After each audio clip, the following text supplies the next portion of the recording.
முதலில் என் வணக்கத்தை principal sir அவர்களுக்கும் தலைமை ஆசிரியர் அவர்களுக்கும் ஆசிரியராகிய அனைவருக்கும் தெரிவித்துக் கொள்கிறேன். என் பெயர் எஸ் மணிமாலா. என் கணவர் பெயர் கே ராமர். என் குழந்தைங்க 2 பேருமே இன்ஃபன்ட் மெட்ரிகுலேஷன் ஸ்கூலில் தான் படிக்கிறாங்க. என் பொண்ணு பேர் ஆரம் அபிநயஸ்ரீ 3rd ஸ்டாண்டர்ட் படிக்கிறான். என் பையன் பேர் ஆரம் ஜனகன் UKG படிக்கிறான். 2 பேருமே ரொம்ப நல்லா படிக்கிறாங்க. ரொம்ப சந்தோஷமாக இருக்குது. நம்ம ஸ்கூலை பற்றி சொல்லணுன்னா நிறைய நல்ல விஷயங்கள் இருக்குது. அதில் நான் ஒரு சில விஷயங்கள் மட்டும் உங்களோட நான் ஷேர் பண்ணிக்கிறேன். முதல்ல எனக்கு ரொம்ப ரொம்ப பிடிச்ச விஷயம் என்னென்னா டைமிங். இந்த டைமிங்குள்ளே ஸ்கூலுக்கு போகணும், இல்லைன்னா திட்டுவாங்க அப்படின்னு என் பொண்ணு வந்து சொல்லுவாள். இப்போத்துலேருந்து டைமிங்கை வந்து கரெக்டாக நம்ம மெயின்டைன் பண்ணி கொண்டு போனோம்னா ஃப்யூச்சரில் இவங்களுக்கு ஒரு நல்ல விஷயமா அமையும். அதே மாதிரி 2வது ஒழுக்கம்.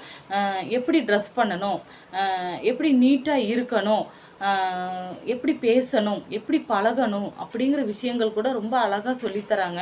இந்த விஷயங்கள் வந்து எனக்கு ரொம்ப பிடிச்சிருக்கு. அதே மாதிரி பேரண்ட்ஸ் வந்து டீச்சர்ஸ்கிட்ட என்ன கேள்வி கேட்டாலும் பதில் வந்து கரெக்டாக சொல்கிறாங்க. நல்லா ரெஸ்பான்ஸ் பண்ணுறாங்க. ரொம்ப சந்தோஷமாக இருக்குது. மிஸ்ஸுங்க எல்லாத்துக்குமே ரொம்ப thanks. LKG miss, UKG miss, 1st standard miss, 2nd standard miss, 3rd standard miss எல்லாத்துக்குமே ரொம்ப ரொம்ப தேங்க்ஸ். என் குழந்தைங்க 2 பேருமே ரொம்ப நல்லா படிக்கிறாங்க, ரொம்ப நல்லா எழுதுகிறாங்க. அதே மாதிரி LKG மிஸ்லேருந்து 12th மிஸ் எல்லாத்துக்குமே ரொம்ப தேங்க்ஸ். நீங்கள் ரொம்ப நல்லா பாடம் எடுக்கிறீங்க.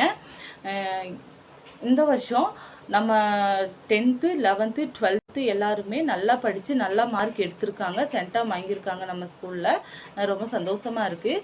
அதே மாதிரி அடுத்த வருஷமும் நல்லா படித்து நல்லா மார்க் எடுக்கணும். குழந்தைங்க எல்லாத்துக்குமே என்னுடைய வாழ்த்துக்கள். நேர்மறையான எண்ணங்கள் மட்டும் கொண்டு வாங்க, எதிர்மறையான எண்ணங்கள் வேண்டாம். எப்போதுமே பாசிட்டிவாக மட்டும் திங்க் பண்ணுங்கள், நெகட்டிவாக திங்க் பண்ணாதீங்க. பாசிட்டிவாக திங்க் பண்ண தான் நம்ம வாழ்க்கையில் முன்னேற முடியும். இந்த வாய்ப்பை கொடுத்த எனக்கு பிரின்சிபல் சார் அவர்களுக்கும் தலைமை ஆசிரியர் அவர்களுக்கும் ஆசிரியராகிய அனைவருக்கும் நன்றி. வணக்கம்.